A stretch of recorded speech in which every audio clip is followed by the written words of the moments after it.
Congratulations on the purchase of your Stinger bicycle. It's specifically designed to be motorized. With a 2-stroke motor mounts on the frame, front and rear disc brakes, and a hub-mounted sprocket, it makes it easy to add an engine and get rolling down the road. This video will help you assemble the bike properly from start to finish. Before you watch this video, go check out the unboxing video. I'll put the link right up here in the corner. That way you could see all of the parts that come with your bike so that we get everything together properly. Let's get started. These are the tools that you're going to need to put the Stinger together. So you're going to need a number 2 Phillips screwdriver. There's a few screws on there that require that. And then you're going to need a plastic headed mallet or like a block of wood or something like that. But I like this because it doesn't mar up the parts and you can kind of smack things around a little bit. But for the headset, what I call the brass knuckles on the headset, you need this so you could tap, tap, tap and get it down on the triple tree forks. So that's a good tool to have. A 10-inch crescent wrench is really great for the axle nuts and things like that. You can get the proper torque and tension on them and it won't round them over or anything. A smaller crescent wrench is really good to have, one that's smaller and that you've sanded thinner. You can see I've put it on the sander. That way your pedals and things like that, you can get those cranked on there properly and your wrench won't slip or anything. So highly recommend get one of these, sand it thinner. It'll come in handy every single day. Nice chain tool. If you're going to work on these bikes, just get one. It's worth it because you're going to have to press the pin to get the chain together on the frame. The final tool that I like for these bikes, because so many of the bolts are Allen bolts, is to get you a good set of standard and metric Allen sockets. So they have all the sizes you're going to need for a bike like this, and it just makes everything so much easier. And the reason is because you can get it properly seated down inside of the bolt head, and then you can get accurate tension on it as you tighten it. So you have a lot less chance to strip things out when you use this method over standard Allen keys. So other than that, there's no other tools that you need for this bike assembly. So let's get to it. All right, so let's focus on all the pieces that are going to go on the forks to mount it to the frame. You can see on the forks at the bottom, bearing race is right there. You have this, I think I would call it a beauty ring. It's kind of curved on this edge. That curve is going to go down. Okay. So it's going to sit flush like that. Okay. Going to grease the bearings. Just use the red and tacky grease. I just get a little blob on there, run around my fingers, kind of get it all coated, move everything. Yep, that's pretty good. Then we'll take the solid part of the ring, this side.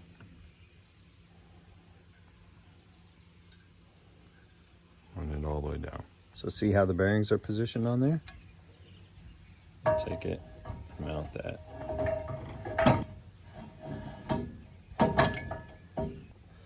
For the top, we're going to put in this ring first, then the bearing, and this beauty ring. And the race holds the bearing in place. A washer. Or I'd say the brass knuckles. Spacer. Spacer. I'm going to put this part in first. See how it's tapered? And put the tapered part down. Got our bearings here. We put a little grease on them. Slide the bearings on like this. I like the balls to be positioned in this cup.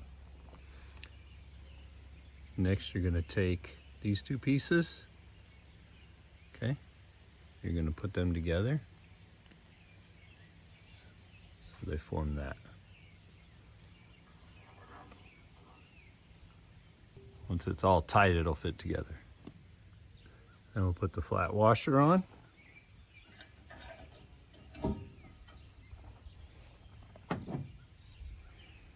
Then the brass knuckles.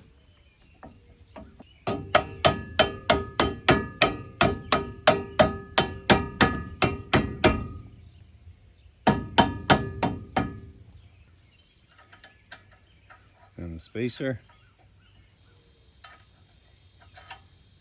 Another spacer.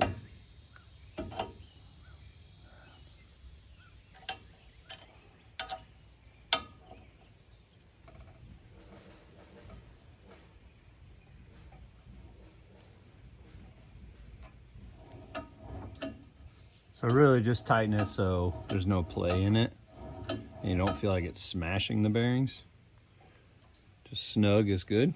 Switch to your 6mm Allen. Snug. This is a good design because it's on both sides.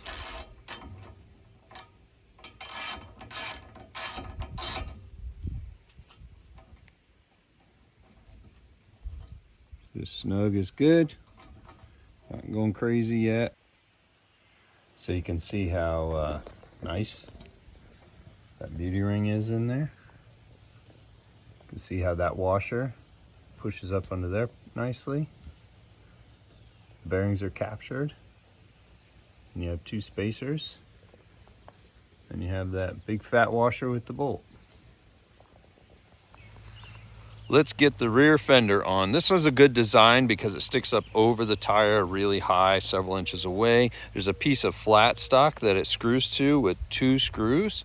You'll want to make sure that that flat stock has the same curvature as the fender, so you might need to bend it and adjust a little bit. Other than that, it's 2 screws. You're going to put them in there, you're going to tighten them down all the way, and you should be good to go.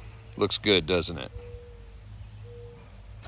All right, next let's focus on the front wheel. You can see this is a big old 24-inch tire, and the cool part is it actually has a disc brake on the front. As you notice, we have a caliper on here, so it's loose as it should be. You want these bolts to be loose.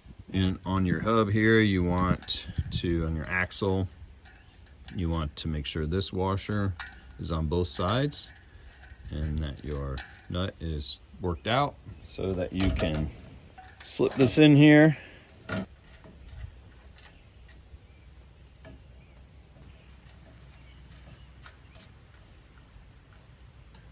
So on both sides, make sure it looks like that and that you're up in there all the way. Finger tight on both sides. Don't worry about wrenching on it yet. Yep, looks good, looks good. Then the last thing I tend to look at is how centered it is.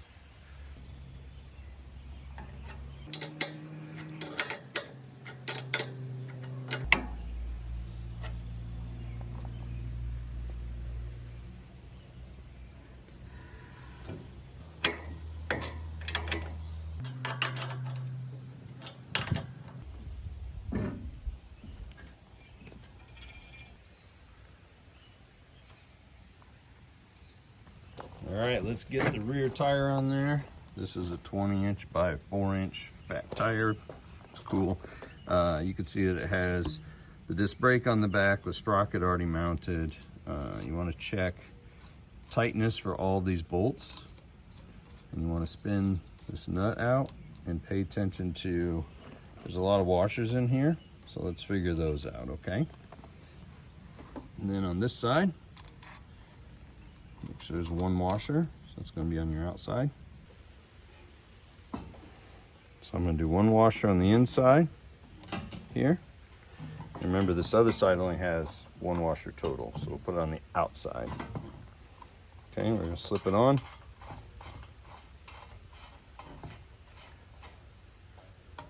And just get it about the halfway point in the slot. There we go. That's pretty good. Now, just so we can work on the bike, we're going to mount the Bipod kickstand that came with it. Okay, you got your main bolt. It's going to drop from here all the way through. Remember, it has a front and a back. Fold it back. We'll get it started. As you can see, the bolt in there, and then it has that groove that little plate sticks into, so that way it'll stay secure once it's all tightened up. Tighten it down with our 8mm socket, making sure everything's aligned down here.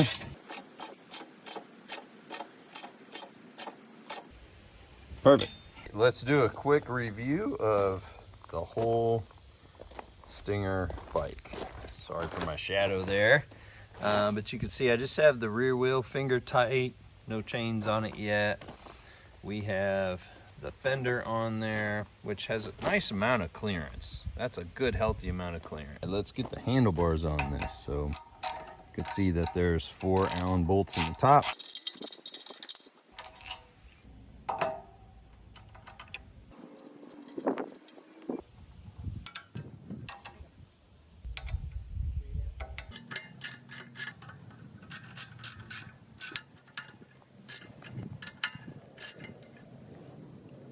So basically you want that to be nice and even, the spacing there between the top plate and the bottom plate.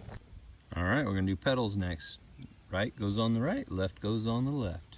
On the left side here, and remember this is, the threads are reversed on the left side. I use this wrench that I sanded down so it's thinner. Maybe you should buy one of these cheap wrenches and do the same.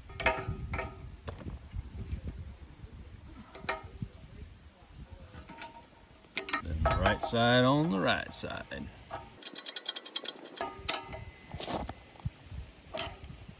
Next up, we're gonna put the seat in.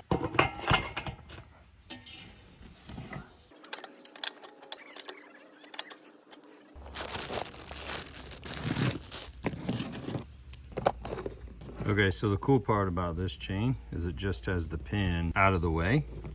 And so then you take this tool and push it in place.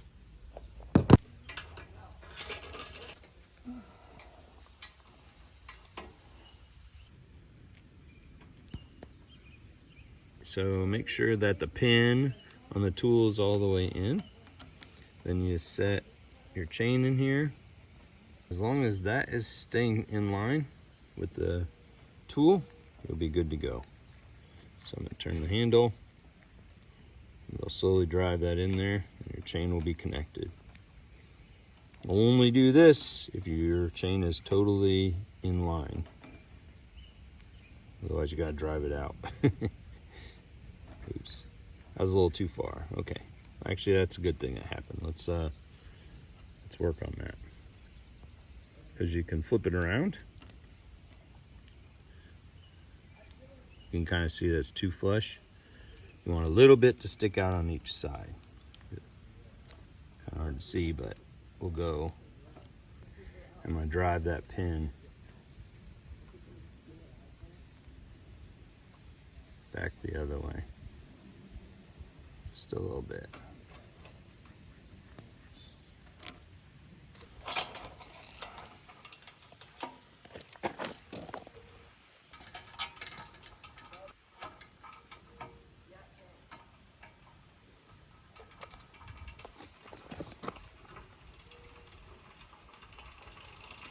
So now that the chain is on and it's, I would say, decently tight, we don't have to go crazy. Let's go in and tighten our rear axle. Yep, we'll do this side. And I'll pull it center and then tighten this side. So we'll do this.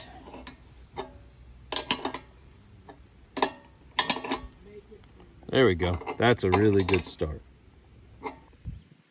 All right, let's put our brake caliper on. You can notice there's a slot here that the rotor goes into. And then you want the bolts on this bracket to be loose, like you see them. It's gonna slide on there just like that. And we'll take the Allen bolts.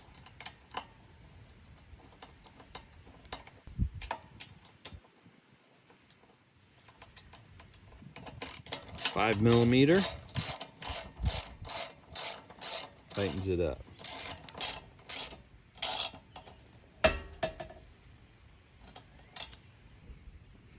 Okay, so as far as lining up your caliper, because see how loose it is, right?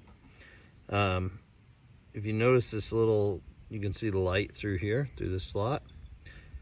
Since when this is pulled, this is the part that moves towards the brake caliper. This is the stationary side. So what you want to do is you want to get it close to, but not rubbing on the back of the rotor. You want it just a little bit of ways from the back of the rotor, and then tighten it down.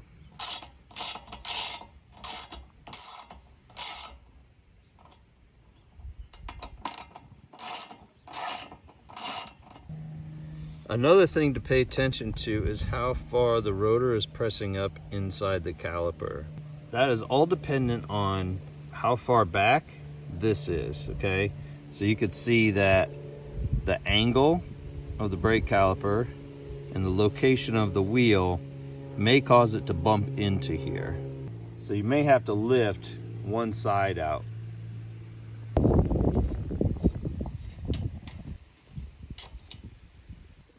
Okay, so I'm going to stack up this washer that was underneath the head of the screw along with these other two to lift up the caliper so it's out of the way of the rotor.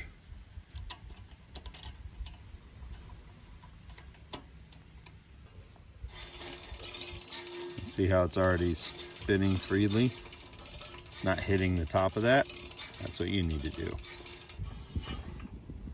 All right, once you got everything tightened down, then give it a spin and see if it's pretty clear.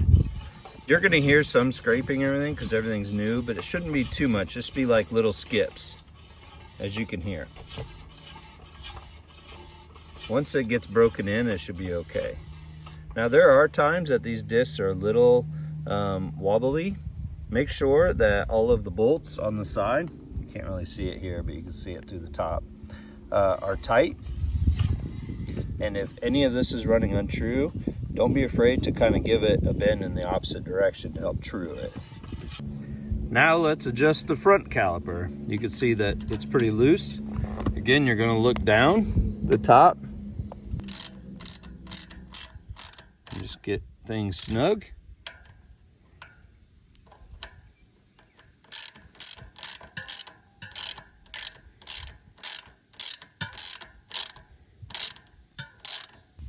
Yeah, see how you can see light on both sides of the rotor?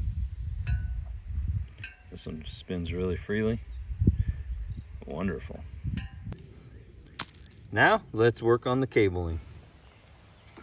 Start by aligning the slots with the tensioner and the handle.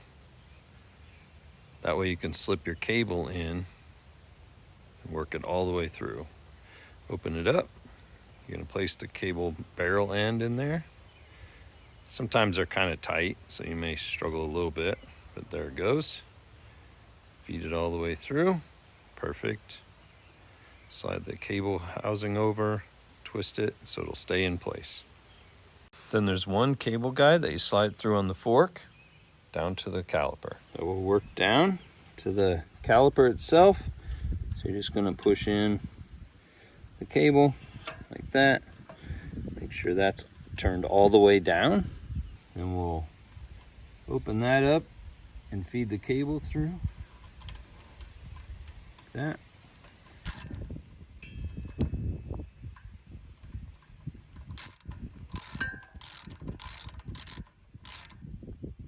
Tighten it up. All right, let's do the rear brake. We'll slide this guy in here.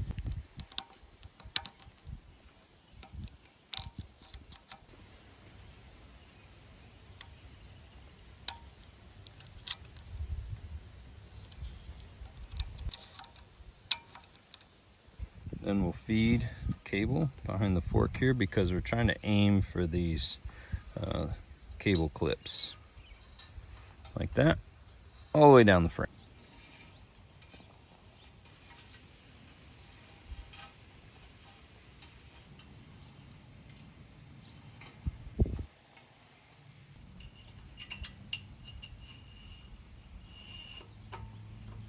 So I kind of flip it up, put some tension on it, and just try it out there. Let's go ahead, put the chain guard on. So there's screws back the rear hub.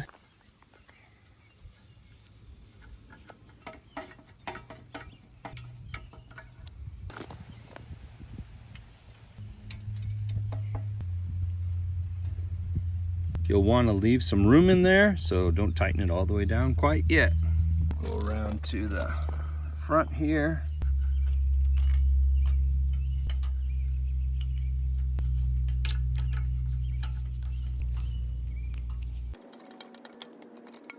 All right, now you got all the screws in, go in and tighten them up.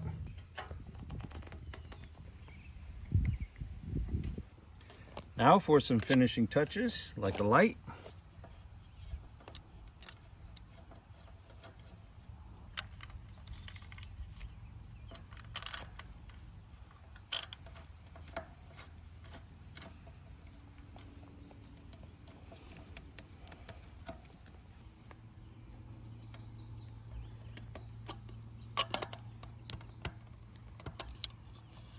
A tail light, a washer, a little nut, and a bolt on the back.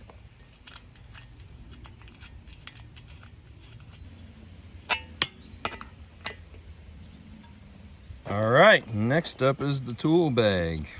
I'm gonna do this. It has the straps inside. So you could tell that it has the finished leatherette kind of side and then an inside. So you want to make sure this is being fed in there like that.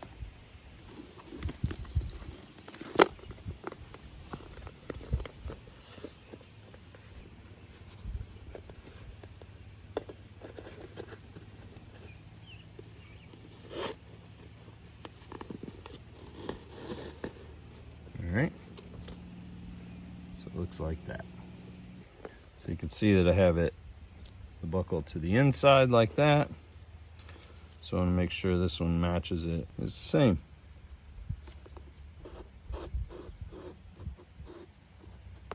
Like that.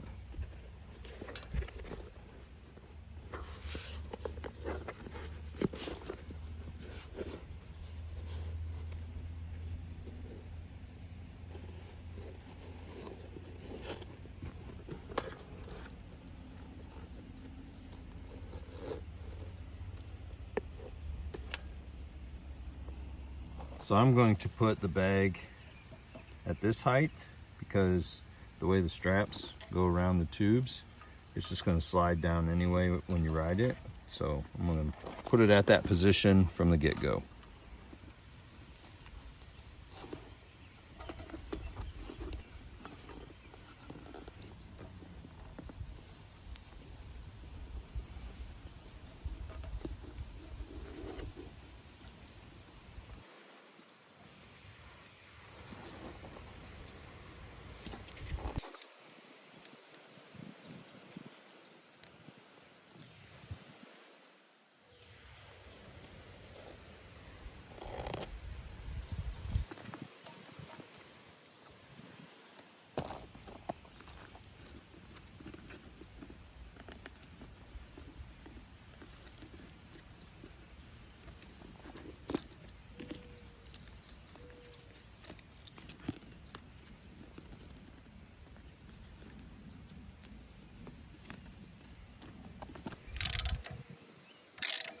Loosen these up, kind of position them more properly. And look at that, beautiful. These are so fun. I just love them.